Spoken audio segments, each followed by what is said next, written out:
नमस्कार, मैं डॉक्टर रमा उल्लास कुलकर्णी, आयुर्वेद के पदव्युत्तर। पिछले एपिसोड्स में कफ, पित्त, वात शरीर में कब और कहाँ पाए जाते हैं और कैसे काम करते हैं, यह हमने जाना। अब इस एपिसोड में ये तीनों कौन से समय में बलवान रहते हैं और कैसे काम प्रकृति का बनाते हैं या कैसे हम उसे बिगाड़ते हैं, ये जानेंगे।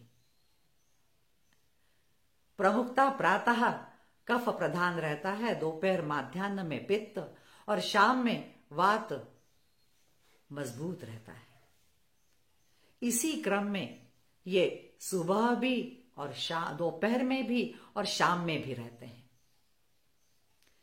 प्रातः उठने के बाद कफ प्रधान की वजह से अग्नि मंद रहता है और बहुत से लोगों को उठने के बाद 2-3 लोटा पानी पीने की आदत रहती है। इसके फलस्वरूप क्या निकल के आता है, ये बताने के लिए तो बीरबल और उसके खिचड़ी की किस्से की याद आती है। बीरबल ने एकदम ऊंचे चूल्हे पर खिचड़ी पकाने के लिए रखी है और नीचे धीमी आग में अग्नि जल रहा है और उस खिचड़ी में कोई आके 2-3 लोटा पानी और डाल दे तो ये खिचड़ी पके कैसे। तो पानी पीने वाले कहते हैं कि ऐसे पानी पीने से हमारा शरीर स्वच्छ हो जाता है। अरे भला इनको कोई बताए, ये कोई पानी पीने का नल है जिसे पाइप लगाया, घर फर्श सीढ़ी गाड़ी धोकर साफ कर दी। पित्त काल में अग्नि तीक्ष्ण रहता है और वो अंतराग्नि को प्रज्वलित करता है।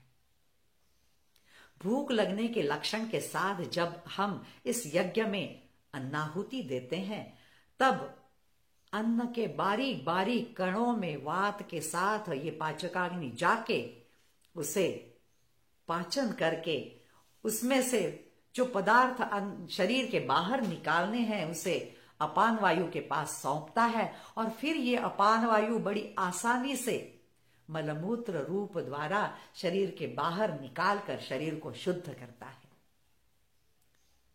और ये दोनों काम शाम में वात प्रधान काल में चलते हैं। इसलिए रात का खाना हमें हल्का खाना है, उसमें वो वात अपना काम कर सके। और यही हाल जो मुंह से हम पानी लेते हैं, अन्न नलिका, आमाशय, पक्वाशय, छोटी आंतें, बड़ी आंतें, इन सभी रास्तों से, प्रक्रियाओं से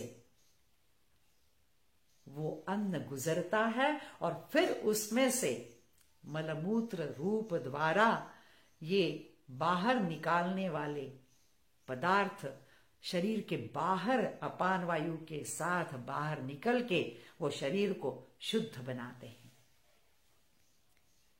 सृष्टि के कफ, पित्त, वात बलवान और सृष्टि के कफ, पित्त, वात, इन दोनों का एक दूसरे के साथ यदि हम काम सोच विचार के करें, चलें, तब ये सर्वेपि सुखिना सन्तु सर्वे सन्तु निरामयाः, ये सिर्फ कहने की बात नहीं है, तो समझकर अपनाने की बात है।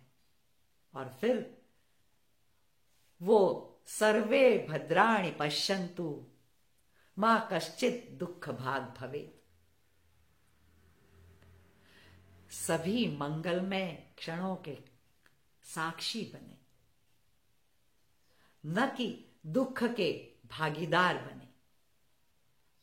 ये सब समझने के लिए जुड़े रहिए। कुलकर्णी हॉस्पिटल, अकोले, अहिल्यानगर, महाराष्ट्र से उसे सब्सक्राइब करें, लाइक करें और शेयर भी करें। तब तक के लिए धन्यवाद।